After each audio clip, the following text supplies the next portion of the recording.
మీక్కూడా ఒక సందేహం వచ్చిందా? చలికాలంలో ఫోన్ బ్యాటరీ ఎక్కువసేపు పనిచేస్తుందా?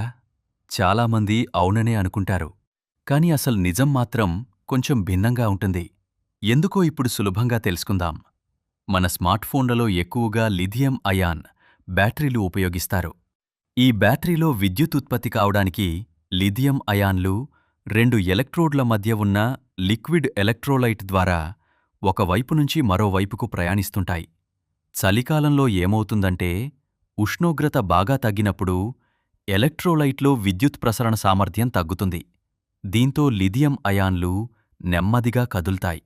అంతేకాదు, బ్యాటరీలోని ఇంటర్నల్ రెసిస్టెన్స్ కూడా పెరుగుతుంది. దీనివల్ల మీరు ఫోన్ను గేమింగ్, వీడియో రికార్డింగ్ లేదా ఇతర భారీ పనుల కోసం ఉపయోగిస్తే బ్యాటరీ వోల్టేజ్ వేగంగా తగ్గుతుంది. అప్పుడు నిజానికి బ్యాటరీలో ఇంకా ఛార్జున్నప్పటికీ ఫోన్ దానిని లో బ్యాటరీగా భావించి పవర్ సేవింగ్ మోడ్లోకి వెళ్ళవచ్చు లేదా పనితీరును తగ్గించవచ్చు. ఇలాంటి మరిన్ని ఆసక్తికరమైన డేటా, విజ్ఞానభరితమైన ఫ్యాక్ట్స్ కోసం మా ఛానల్ను సబ్స్క్రైబ్ చేయండి.